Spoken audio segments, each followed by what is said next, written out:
Good morning. It is the Hampton Manor Isolation Inspiration. That's quite good, isn't it? So we are bringing you three things every day to help you stay connected and learn more of the Hampton Manor story. So I want to start today by telling you something about our family. Every day I've been sharing something about our family. You'll remember we started the business. Mum and Dad started in hospitality in 1986 when they bought the pear tree.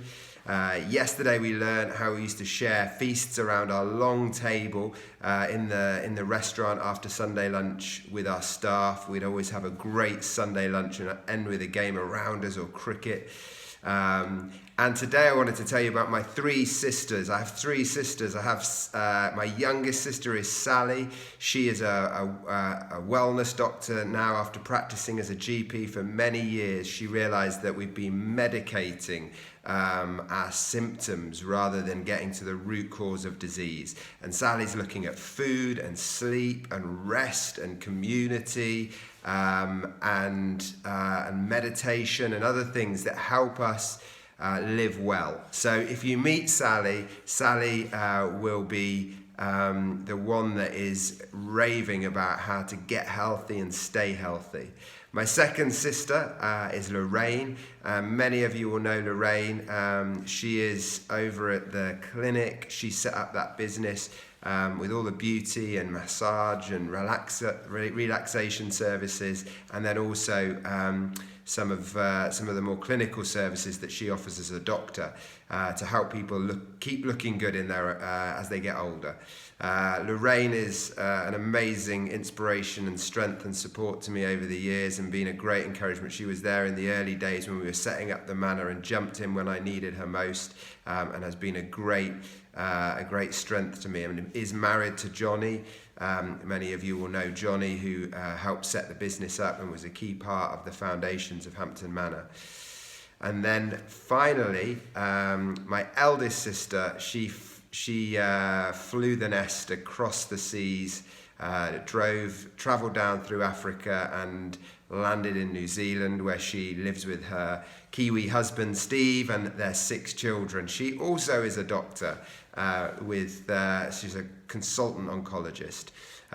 So they're the 3 Hill girls that are now Dr. Sally Bell, Dr. Lorraine Malcolm, and Dr. Lisa Dawson, and they all cut their teeth in hospitality. They became they learned to pull pints and wait on tables at the pear tree, and that stood them in great stead as they went out to look after people in hospitals and in their GP clinics. So that's our family. You obviously all know Sally's husband, Fraser, who's an active member in our team now and a director of the business. And I'll be bringing you some more about our family tomorrow. The second thing to tell you today is some more to learn about the Peel story. So we started off with Robert Peel the first. If you remember, he made his money in cotton. He was an industrialist, and then he had his son, Robert Peel II, who became Prime Minister after studying PPE at Oxford, the degree that every Prime Minister tends to do. And he became famous for founding the police force and going on to reform the Corn Laws, a real man of social conscience, a Tory that was committed to social justice, the best kind of Tory there is. So that is Robert Peel II. Today I want to tell you about Frederick Peel. Frederick Peel was brother of Robert Peel III, and Robert Peel III sadly inherited Drayton Manor, and he was not very responsible. He wasn't a good steward, and he was a bit of a drunk, and sadly, eventually Drayton Manor fell into disrepair and actually burnt down. But Frederick Peel, however, had a different spirit to his brother, and he wanted to build something in memory of his family home, and he built Hampton Manor, and it looked very much like Drayton Manor. All the castellations and the clock tower and some of the neo-Gothic architecture that the building has came from Frederick's memory of his family home. Frederick inherited Hampton Manor from his father, Sir Robert Peel, the Prime Minister, who had bought Hampton Manor as an estate, an investment. It was about 5,000 acres, I think, when he first owned it. It may have been bigger, I can't quite remember, but it was a big estate, and he left it to his son, and Frederick built the manor that stands there today. Frederick was also a politician, so he was in the government, he was in the shadow cabinet when the Tories were not in government, when Labour were in power, and he went on to be in the cabinet for a short period of time when the Conservative government were in power, and Frederick eventually became the commissioner of the railways and canals, which was something he did pretty much to the end of his life, and he lived out about 50 years of his life at Hampton Manor. And in 1855 he built the manor house. In about 1876 he built the clock tower and the courtyard area, and then in 1891 he built the wall garden. So we'll come back to Frederick tomorrow and learn a little bit more about him. I want to finish today's update by coming back once again to this glorious wine, Gran Cerdo. Gran Cerdo is the epitome of natural wine.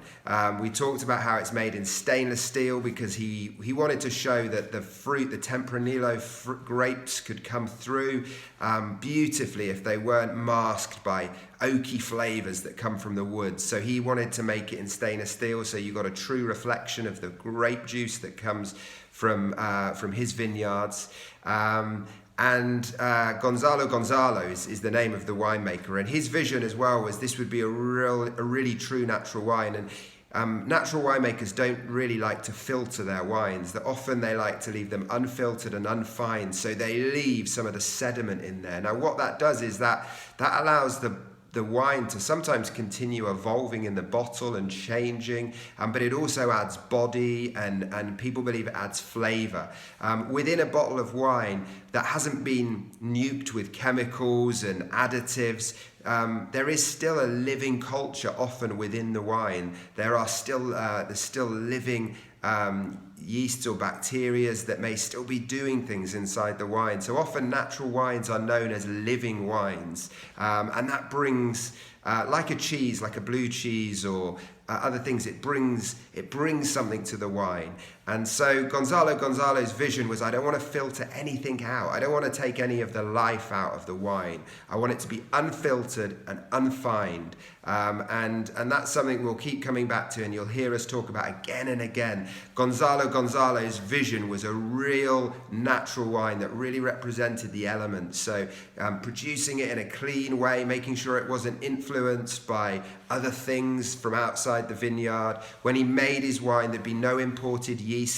He would just use the yeasts that are naturally on the grape skins and within the environment where he made the wine. There are yeasts all around us, and you don't need to import commercial yeasts. You can just embrace the yeasts that are around the vineyard and on the skins of the grapes. So the fermentation will start all by itself. Gonzalo's vision was that a wine that really did stick to all of these principles. Very little sulfur added to the wine at the end of the process. So it means, there's almost nothing being put into that wine that isn't natural and isn't where it came from. So Gran Cerdo, know that wine, love that wine. Let it be a guide to you about what exactly natural wine is. I'll see you tomorrow. Thank you.